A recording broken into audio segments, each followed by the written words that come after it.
লাগাবো আমরা সেই রোডম্যাপ তৈরি করি সবাই মিলে। এখানে জাতির সকল স্তম্ভের হাতগুলোকে জাতীয় স্বার্থে এক জায়গায় আসতেই হবে। এই জায়গায় কোনো বিভাজন চলবে না। একটা জাতি যখন ঐক্যবদ্ধ থাকে গোটা বিশ্ব তাদেরকে সম্মান করতে বাধ্য হয়, আর জাতিটা যখন বিভক্ত হয়ে পড়ে তখন তাদের মাথার উপর সবাই মাতব্বরি করে, এবং এতে ওই জাতির শুধু ক্ষতির পরিমাণ বাড়ে, এ জাতি লাভবান হয় না। আজকে বড় প্রয়োজন আমাদের রক্ষের।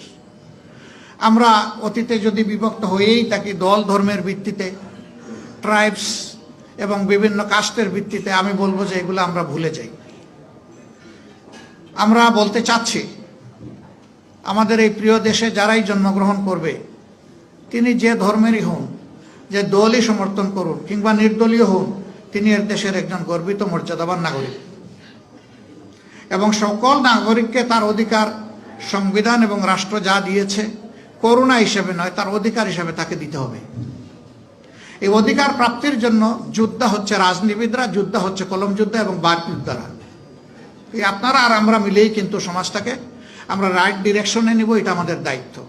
অনেকে বলেছেন আপনারা মাফ করে দিচ্ছেন কেন, তাহলে যারা পারপিট্রেটর তারা তো তাদের পাওনাটা পেল না। আপনি কোনটা চাচ্ছেন মানুষের জন্য? আপনি কি তার ধ্বংস চাচ্ছেন না তার সংশোধন চাচ্ছেন? যদি ধ্বংস চান তাকে নিয়ে যান যেখানে ইচ্ছা, আপনি টেনে নিয়ে যান। আর তার যদি আপনি সংশোধন চান এবং একটা সংশোধিত হাত হিসাবে তিনিও সমাজে কোনো অবদান রাখুন, সেটা যদি চান, তাহলে তাকে সংশোধনের জন্য জায়গাটা তৈরি করে দিতে হবে। ওই জায়গায় হিংসার কোনো জায়গা নেই, এখানে উদারতার প্রশ্ন। তবে আমরা বলেছি হ্যাঁ, কোনো ভিকটিম কিংবা ভিকটিম ফ্যামিলি তারা যদি সুনির্দিষ্ট অপরাধের প্রতিকার চেয়ে আইনের আশ্রয় নেয়, আমরা তাদেরকেও সাহায্য করব, এটা আমাদের দায়িত্ব। কিন্তু দল হিসাবে আমাদের উপরে যা করা হয়েছে, এই জুলুম শব্দ বলতেও আমার কষ্ট লাগে, যা করা হয়েছে আমরা আল্লাহর রাস্তায় তা ক্ষমা করে দিলাম। দল হিসাবে আমরা কোনো প্রতিশোধ নেব না। তবে এটা আশা করব যারাই রাজনীতি করবেন তাদের জন্য আল্লাহ একটা রাজকীয় মন দেন,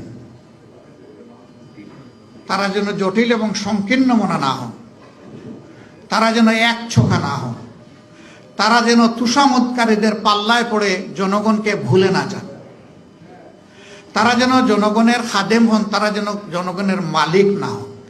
জামাতের আমির এবং মহানগরী উত্তরের আমির দুইজনই বৃহত্তর সিলেটের মানুষ। আমার পরিচয় ভাই ভিন্ন। আমাকে লোকেরা জিজ্ঞাসা করে আপনার ঠিকানা কি, আমি বলি সাধারণ পরিবহন সমগ্র বাংলাদেশ। আমি যদি এই সংগঠনের প্রধান হয়ে থাকি তাইলে আমার নির্দিষ্ট ঠিকানা নাই, আমার সারা বাংলাদেশই আমার ঠিকানা। আমি যদি বাংলাদেশকে সেইভাবে না নিই তাইলে আমি ইনসাফ করতে পারবো না, আমার দলের উপরে পারবো না, আমি দেশবাসীর উপরেও পারবো না। আমি এই ঠিকানায় থাকতে চাই, এটাই আমার জন্য কমফোর্টেবল।